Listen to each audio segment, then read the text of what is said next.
ఇటీవల కాలంలో విద్యార్థులను పాఠశాల ఉపాధ్యాయులు చితకబాదుతున్నారు. కనికరం లేకుండా హింసిస్తున్నారు. కోపాన్నంతా విద్యార్థులపై చూపిస్తున్నారు. మానవత్వం మరిచి క్రూరత్వంగా వ్యవహరిస్తున్నారు. వివరాల్లోకెళ్తే నెల్లూరు జిల్లా ముత్తుకూరులోని Sri Chaitanya school principal over action చేసింది. స్కూల్ కి ఆలస్యంగా వచ్చాడన్న కారణంతో విద్యార్థి చావర్ల సన్నీ షాలిన్ చెంపపై ప్రిన్సిపల్ కొట్టింది. విద్యార్థిని కొట్టే క్రమంలో ప్రిన్సిపల్ చేతికి ఉన్న గాజులు పగిలి విద్యార్థి కంట్లో పడడంతో కంటికి గాయమైంది.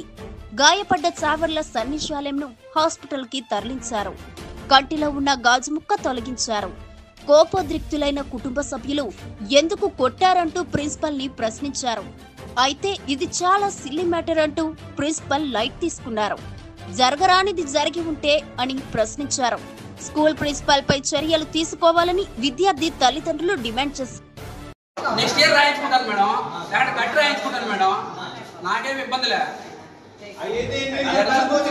చదువుకున్న వాళ్ళు ఇక్కడ దాని గురించి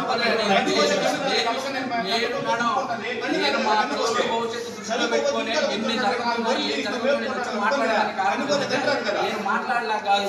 నేను వాస్తవంగా వేసుకుంటే నేను ఫీజు మొత్తం కట్టిన తర్వాత వాస్తవంగా ఈ మాట్లాడాలని మాత్రం ఫిక్స్ అయినా ఖచ్చితంగా ఏం మాట్లాడాలనుకున్నాను. నేను మీ స్కూల్కి వేరే వాళ్ళు రెఫర్ చేస్తే మీరు బతుకులాడినా వేరే వాళ్ళని ఎందుకు మీకు ప్రిఫర్ చేయాలని నేను కనీసం ఎందుకు వచ్చి కూడా మాట్లాడలే. ప్రిన్సిపల్ దాకా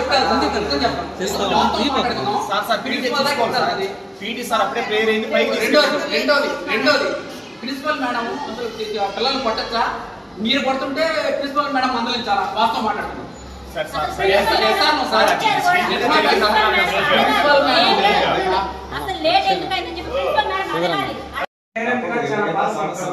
అందుకని ఏంటంటే మనం అటువంటి చదువుకుని